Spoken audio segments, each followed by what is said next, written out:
Հաջորդ հարցը Մարելինի վերեհապ։ Պարոն Փաշինյան, վերջին ասուլիսում հանրապետության երկրորդ նախագահ Ռոբերտ Քոչարյանը անդրադարձել 2026 թվականին կայանալիք խորհրդարանական ընտրություններին,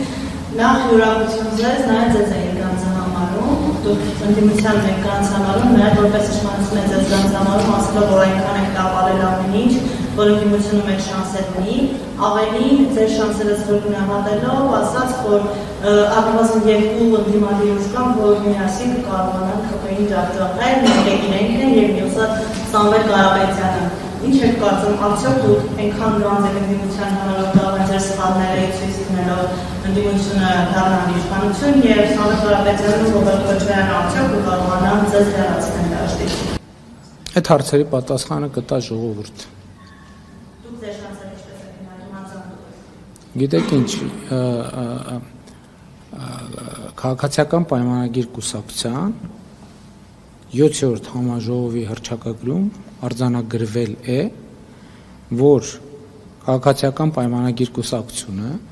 2026 թվականի խորհրդարանական ընտրություններում դիմելու է ժողովրդին ընտրություններին մասնակցելու եւ քաղաքական գործունեության ձևով Հայաստանի կառավարման մանդատը եւս 5 տարի երկարացնելու հարցով։ Սա ընդ որում մենք դա անում ենք հռչակագրով։ Մենք դա արձանագրում ենք հռչակագրով։ Ինչ վերաբերվում է մեր շանսերին, մեր բոլորի շանսերի մասին գնահատականը կտա ժողովուրդը։ Այն որ մենք գիտենք, որ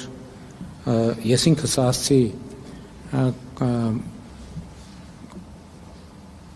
կուսակցության 7-րդ համաժողովի իմ ելույթում, որ այն քաղաքականությունը, որ մենք իրականացնում ենք եւ իրականացրել ենք 2021 թվականից ի վեր, այդ քաղաքականության հեղինակը ժողովուրդն է։ Այդ քաղաքականության հեղինակը մենք չենք, այդ քաղաքականության հեղինակը ժողովուրդն է, որը շատ ավելի իմաստուն է, քան ցանկացած քաղաքական գործիչ կամ ցանկացած քաղաքական ուժ։ Այստեղ մի խնդիր ունի ժողովուրդը, որ ժողովուրդը մի միասնական ձեռք չունի, որ վերցնի եւ այդ ծրագիրը գրի եւ նաեւ 2021 թվականի ընտրությունների քարոզարշավի արդյունքներով եւ հետագա հաղորդակցության արդյունքներով մենք ենք դարձել այն ձեռքը, որը ձևակերպել է այդ ծրագիրը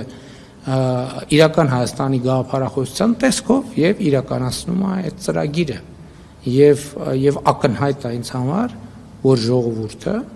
աջակցում է, պաշտպանում այդ ծրագիրը։ Հակառակ դեպքում եկեք հետահայաց նայենք 2021 թվականից այսքոմ իրադարձությունները։ Իմիջայլոց, եթե փաստորեն ըստ էության արվում է քաղաքական կանխատեսում, չէ՞։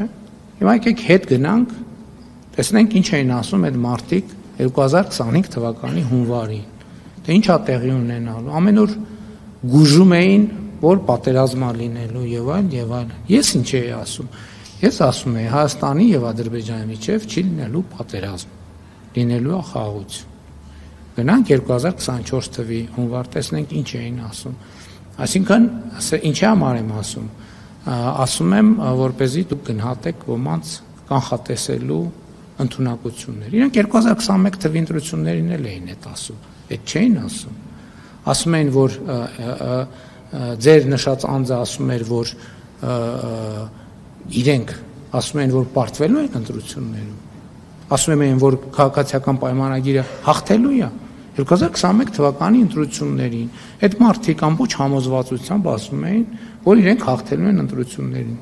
Ճիշտ է, ասում էին, որ հաղթելու են, իրանք էլ գալու են, գնդակահարելու են, էս են անելու են, են անելու են։ Ինչ եղավ։ Ինչ եղավ։